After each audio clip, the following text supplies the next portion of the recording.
नमस्कार, हर खबर हिमाचल प्रदेश देख रहे हैं आप और मैं हूं आपके साथ ज्योति। चलिए शुरुआत करेंगे खबरों की विस्तार में। 7वें चरण के चुनाव को लेकर के हिमाचल में इन दिनों प्रत्याशियों के नामांकन भरने की प्रक्रिया चल रही है। सोमवार को शिमला संसदीय क्षेत्र में बीजेपी प्रत्याशी सुरेश कश्यप पार्टी समर्थकों के साथ पर्चा दाखिल करने शिमला उपायुक्त दफ्तर पहुंचे। वहीं कांग्रेस उम्मीदवार विनोद सुल्तानपुरी भी सीएम सुखविंदर सिंह सुक्खू, प्रदेश अध्यक्ष प्रतिभा सिंह समेत कई कांग्रेस नेताओं के साथ नामांकन दाखिल करने पहुंचे। वहीं मुख्यमंत्री सुखविंदर सिंह सुक्खू ने कांग्रेस की जीत का दावा करते हुए नेता प्रतिपक्ष पर भी तंज कसा। मुख्यमंत्री ने नेता प्रतिपक्ष जयराम ठाकुर पर तंज कसते हुए कहा कि जयराम ठाकुर सपने देख रहे हैं और 5 साल तक सपने ही देखते रहेंगे। वहीं इस दौरान कांग्रेस प्रत्याशी विनोद सुल्तानपुरी ने कहा कि उनके पक्ष में जनता का रिस्पांस बेहद अच्छा है। इस दौरान सुरेश कश्यप के जीत के दावे पर सुल्तानपुरी ने हमला बोलते हुए कहा कि कुछ बातें खुद कहने से अच्छा जनता से पूछ लेनी चाहिए। वहीं नामांकन दाखिल करने पहुंचे बीजेपी प्रत्याशी सुरेश कश्यप ने कहा कि वो दूसरी बार नामांकन दाखिल कर रहे हैं। निश्चित तौर पर जनता के आशीर्वाद से शिमला में दोबारा जीत हासिल करेंगे। हमारे चारों जो सांसद के प्रत्याशी है श्री विनोद सुल्तानपुरी जी का आज शिमला संसदीय क्षेत्र से नामांकन भरा गया है। चारों प्रत्याशी के हमारे नामांकन भरने का कार्य पूरा हो चुका है और निश्चित तौर पर अब नामांकन के बाद हम जनता की अदालत में जाएंगे। सर, प्रचार अब लगातार कर रहे हैं, किस तरह का रिस्पांस है और क्या लगता है भरोसा एक बार फिर से लोकसभा में भी और बाई इलेक्शन में? मैं चारों संसदीय क्षेत्र में गया हूँ। चारों संसदीय क्षेत्र में हम जनता की अदालत में गए हैं। ये चुनाव कोई साधारण चुनाव नहीं है। ये चुनाव लोकतंत्र के भविष्य को सुनिश्चित करने का भी चुनाव है। देश की राजनीति को दिशा देने का भी चुनाव है। इस चुनाव में जिस प्रकार भारतीय जनता पार्टी ने जनता की भावनाओं का सौदा किया है और जो विधायक जनता के वोट पर चुनकर आए और भारतीय जनता पार्टी को जब जनता ने नकार दिया तो 14 महीने पुरानी सरकार को वोट के दम पर सत्ता हासिल ना कर सके, नोट के दम पर सत्ता हासिल करने की कोशिश की और किसी न किसी तरह से जो आम लोगों की सरकार है, जिसमें आम लोगों से संबंधित योजनाओं को हमने पूरा किया, उसको गिराने की जो भारतीय जनता पार्टी ने कोशिश की, हम जनता की अदालत में उसको रख रहे हैं। करनी है अभी तो लड़ाई शुरू है और अपने तरफ से जो बेस्ट हो सकता है अपनी बेस्ट परफॉर्म करना है।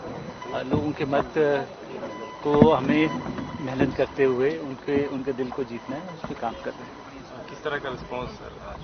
अद्भुत, बहुत अच्छा। सुरेश कश्यप यहाँ से सांसद, उन्होंने कहा कि मुझ पर एक बार फिर जनता भरोसा करेगी, पीएम मोदी जो है वो तीसरी बार बनेंगे। देखिए, कई बार लोगों से पूछ लेना चाहिए, खुद नहीं बोलना चाहिए। आज नामांकन है और सारी जनता से आशीर्वाद की हमने अपील की है। निश्चित रूप से सभी जो मेरे संसदीय क्षेत्र की जनता है उनका आशीर्वाद मिलेगा और निश्चित रूप से फिर से दूसरी बार और चौथी बार लगातार इस सीट को हम जीतेंगे और हिमाचल प्रदेश की 4 की 4 सीटें जीतकर मोदी जी की झोली में डालेंगे और फिर एक बार मोदी सरकार हम देश में बनाएंगे। इस लक्ष्य के साथ हम आगे बढ़ रहे हैं। जनता का रिस्पांस आपको कैसे मिल रहा है? आप कई जगह घूमे भी हैं आपने। देखिए, जनता का रिस्पांस बहुत बढ़िया ढंग से मिल रहा है। 17 के 17 विधानसभा क्षेत्रों में एक बार नहीं, 2 बार नहीं, 3 बार मेरा भ्रमण हो चुका है और पिछले कल एक विशाल जनसभा जो चौड़ा मैदान में थी उसको आपने भी कवर किया, आपने देखा भी है कि किस प्रकार का उत्साह जो है जनता के बीच में था। तो जनता ने मन बना लिया है कि फिर से मोदी जी को लाना है, जो राम को लाए हमको उनको लाना है। और शिमला संसदीय सीट से कांग्रेस के प्रत्याशी विनोद सुल्तानपुरी ने आज शिमला में अपना नामांकन पत्र दाखिल किया है। इस मौके पर हिमाचल प्रदेश के सीएम सुखविंदर सिंह सुक्खू भी उपस्थित रहे। इसके बाद से शिमला के चौड़ा मैदान में एक विशाल जनसमूह को संबोधित किया गया। सीएम सुक्खू ने बीजेपी और बागियों पर ताबड़तोड़ हमले किए।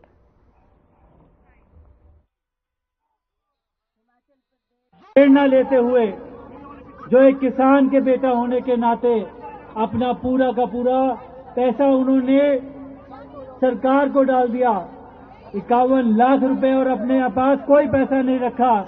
इस तरह के हमारे माननीय मुख्यमंत्री जी से प्रेरणा लेते हुए आदरणीय हमारी अध्यक्षा रानी प्रतिभा सिंह जी, इनसे प्रतिज्ञा से लेते हुए, इनसे आशीर्वाद लेते हुए आगे बढ़ते हुए मैं आपके सामने कुछ बातें रखना चाहता हूं।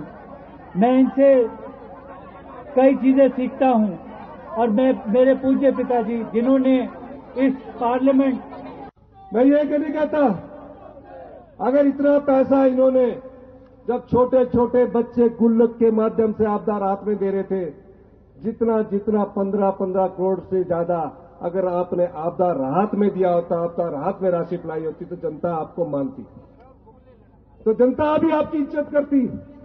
आज वक्त आ चुका है, हमारे पास धन बल नहीं है, हम भी कम्युनिस्ट पार्टी की तरह ही है, अभी आजकल सीपीएम की तरह है हम भी। ये बेचारे लाल सलाम करते करते उमड़ के आखिरी पड़ाव में पहुंच गए। और मुख्यमंत्री सुखविंदर सिंह सुक्खू ने कांगड़ा लोकसभा सीट से कांग्रेस प्रत्याशी आनंद शर्मा के पक्ष में प्रचार किया। खुंडिया में एक चुनावी सभा को संबोधित करते हुए उन्होंने कहा कि देश के दिग्गज नेता आनंद शर्मा को कांग्रेस ने कांगड़ा लोकसभा सीट से चुनाव मैदान में उतारा है।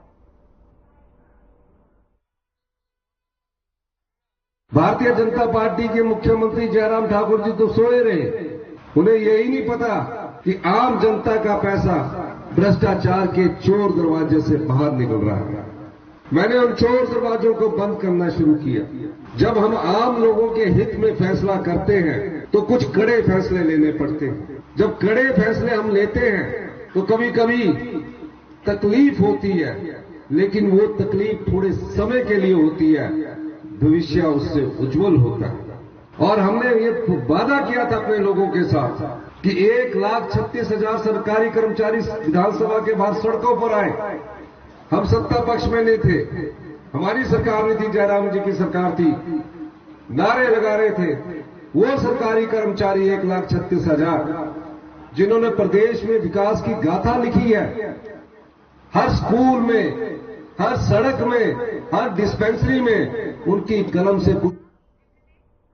और शिमला में भारतीय जनता पार्टी प्रदेश अध्यक्ष डॉक्टर राजीव बिंदल ने बयान दिया है। उन्होंने कहा कि प्रधानमंत्री नरेंद्र मोदी देश के विकास की लड़ाई लड़ रहे हैं, जबकि कांग्रेस के नेता देश के पुनर्विभाजन की लड़ाई लड़ते हुए दिखाई दे रहे हैं। उन्होंने कहा कि देश के अंदर कांग्रेस ने इंडी गठबंधन के रूप में ऐसी पार्टियों से। श्री नरेंद्र भाई मोदी देश के विकास की लड़ाई लड़ रहे हैं, जबकि कांग्रेस के नेता देश के पुनर्विभाजन की लड़ाई लड़ते हुए दिखाई दे रहे हैं। पूरे देश के अंदर कांग्रेस ने इंडी गठबंधन के रूप में ऐसी पार्टियों से समझौता किया है जो लगातार देश विरोधी गतिविधियों के अंदर संलिप्त हैं। स्वयं और कांग्रेस के नेता पाकिस्तान परस्ती के बयान देते हुए दिखाई देते हैं। यहां तक कांग्रेस के नेता कह रहे हैं कि पाकिस्तान के पास एटम बम है, पाकिस्तान से दोस्ती कर लो।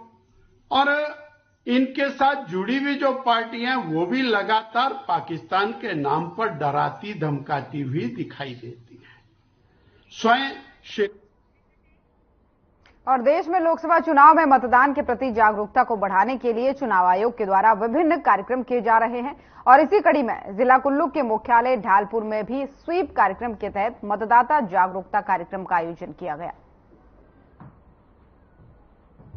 अधिकारी श्रम का शुभारंभ करेंगे। बहुत अच्छा प्रयास है जिला प्रशासन का, लेकिन मेरा ये मानना है कि जो साक्षरता की और जो समझ का स्तर है हिमाचल में, वहाँ पर इस प्रकार के आयोजनों का जो इस्तेमाल है उसकी उपयोगिता तो है, लेकिन जो आम जनता है उसको इस आंदोलन के बिना भी मेरे ख्याल से उसका चुनाव में पूर्ण विश्वास है।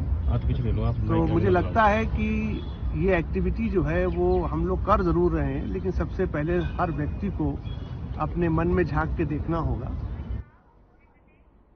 और सोलन शहर के और आसपास के इलाकों में इन दिनों पानी के लिए हाहाकार मचा हुआ है। 9 दिन बाद भी लोगों के घरों में पानी की सप्लाई की जा रही है, जिससे गर्मी के शुरुआती मौसम में ही लोगों को परेशानियों से दो चार होना पड़ रहा है।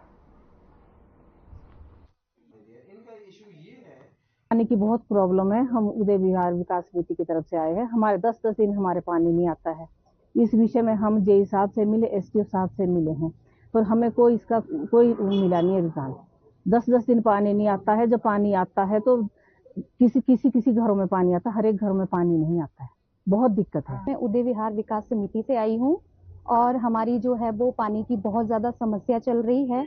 हमें 8-8, 10-10 दिन पानी नहीं आता है और अगर पानी आता भी है तो वो रेगुलर बिल्कुल नहीं आता है। ये रिक्वेस्ट करेंगे यहाँ पे कि हमें पानी रेगुलर दिया जाए और पानी की जब हमें पानी आए तो वो सबकी टंकी चेक की जाए कि पानी रेगुलर आ रहा है कि नहीं आ रहा। आज यहाँ पर आईपीएच विभाग में एक्शन साहब से मिलने आए हैं कि हमें पानी की बहुत ज्यादा समस्या है। हमारे ही एरिया में बहुत ज्यादा 10-10 दिन बाद पानी की सप्लाई होती है। सप्लाई ऐसे दे रहा है कि एक घर में पानी आ रहा है, तीसरे घर में पानी नहीं आ रहा है और आएगा 10 दिन के बाद। ना उसमें फ्लो है, ना उसमें प्रेशर है। मतलब 3 घंटे में भी अगर हम लगा के चले। हिमाचल प्रदेश की खबरें देख रहे थे आप। बुलेटिन में फिलहाल इतना ही। नमस्कार।